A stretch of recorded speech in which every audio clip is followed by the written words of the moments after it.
Anders Alsjeblieft. Nee, zo. prima. Ronald en Lucie van den Berg, het is hartstikke rustig nou in de Primera hier, maar dat wie juster wel even hoor, zei Lucie. Ja, dat wie wel even schrikken. Ik stier achter de toonbank en er kwam een jongen binnen en ik hield vermoeden nog van nou, ik vertrouw het al je net. En toen sloeg de deur achter hem dicht en hij die de bivakmuts naar beneden. Ja, en dan is schrikken. De zeerste me eerst gewoon in het gezicht. Ik kom eerst in het gezicht helemaal zien, ik weet precies hoe hij eruit ziet. Dus. Wat dom eigenlijk net. Ja, dat is heel dom van hem. Want meestal doe je vadertiet van de winkel in komen, dan doe je die bivakmuts op. Dus, ja. Maar goed, dan doet hij die bivakmuts erover heen. En dan, wat giet er dan door je holle heen? Nou ja, je steen helemaal verstiefd. En ik wist net wat ik dan moest. En toen vleeg je naar de zijkant van de winkel. En daar stond mijn man. En, Dat wie die kant op? Ja, dat wie die kant op. En die sprut zijn mond aan. Je begint te praten tegen hem en op een gegeven moment begin je steeds bozer te worden. Dus, en dan ga je goed op hem letten en dan denk je bij je eigen van ja, dat wapen dat lijkt niet echt. Ja, je spreekt hem aan, hij wordt steeds zenuwachtiger. Dus er komen klanten kwamen er binnen. We staan met z'n drieën achter de toonbank. Hij staat alleen, dus hij is de hele overmacht is die kwijt. Hoeveel klanten kwamen er binnen dan? Eerst kwam er één binnen en die ziet bij de deur, die loopt gelijk weer weg. Toen kwam er de volgende, die kwam naar binnen toe. Dus en het ging in secondes ging het.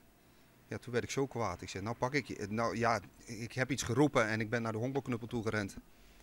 En, en hij vliegt gelijk naar de deur toe. Dus hij springt naar buiten toe. Ja, in hoeveel tijd had dit hem ongeveer afspelen? Dit is in 10 of 15 seconden is dat gebeurd. Zo snel ging het. Dus hij komt de winkel binnen. Ja, Hij zei tegen Lucie, ik wil jild. Doos just, hij had een wapen. Do komt erbij. En dat is in minder dan een minuut. Ja, nou, we stonden met z'n drieën achter de toonbank. Ik sta naast de toonbank, hij staat naast me met dat pistool gelijk. Dus hij zegt, hij wil geld en het is een overval, ik wil geld en er gebeurt jullie niks. Dus, maar je neemt hem niet voor vol aan op dat moment. Het is, ja, het ging heel raar allemaal. Ja. Ja. Maar hoe staan namens hem net voor vol on? Dus je toch dat hij een pistool had? Ja, dat wel, maar hij mikte er niet meer. Hij probeerde hem te verstoppen. Hij liet hem zien, zo van kijk, ik heb een wapen, maar hij duwt het wel weer weg van je moet niet te lang naar het wapen kijken. Zo ging het de hele tijd. Ja. Dus, en toen ging hij hem nog een keer doorhalen. Ik denk, nou, zoiets, dat doe je buiten de winkel, dat doe je niet in de winkel. Dan zorg je dat dat klaar is. En niet mikken. Nee. Dus de hele tijd dat wapen maar wegdouwen. Ja. Dus, Dus het weer wel een redelijk amateur. nou, ja, heel erg amateuristisch. Een grote amateur. Een grote amateur, ja. Ja. Maar, nou, toen gingen we de winkel weer uit. Ja, dus ben ik er achteraan gerend. En, toen zijn we naar buiten gegaan. En hij is de zijstraat ingerend. We hebben, hij is toen een auto ingesprongen. En ik stond daar met lege handen. Ik heb nog geroepen en alles. Maar toen kwam er iemand aanrijden. En die jongen die zou net examen gaan doen. En die zou zijn auto in een parkeervak zetten. Die rijdt achteruit, want die ziet hem langslopen met zijn bivakmuts nog op. Die ziet mij langslopen met de honkbalknuppel in de handen.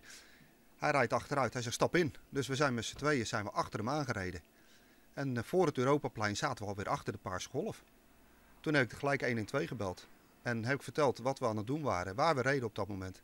En die belde gelijk de politie ingeschakelen. Ja. Dus, en die kwam vanaf de brug, of viaduct kwamen ze al aanzetten. En toen wij bij de Welkoop rechtsaf gingen, kwamen de politiewagen ons voorbij zetten. En die heeft toen achter de Paarse Golf aangezeten. Ja. Vertel het redelijk nuchter eigenlijk. Hem geen angst in de benen gehad naar jou in, Lucie? Nou, wel een beetje. Ik wie wel schrokken, want er stond hier achter die toonbank. En ik kwam echt terug in de Erensjen. En ik wie wel bang. Dat wel, ja. Ja. En ik heb vannacht ik slecht gesleept. Het spelen Het trog. spelen toch, ja. Ja. Je hebt constant die man van je, helemaal die bivakmuts. Is dat bedij ik zei Ronald? Nee. Geen last van gehad? Geen last van gehad. Ik heb lekker geslapen. Nee. Ja, het is, ze hebben hem gepakt en dat heb waarschijnlijk toch op dat moment ook gewoon een rustgevend gevoel gehad. Van nou, je hebt er alles aan gedaan om hem te zorgen dat ze hem kunnen pakken. Ja. En ze hebben hem gepakt. Dus ja, dan hebben ze zoiets van klaar. Hij doet het niet weer. Nee.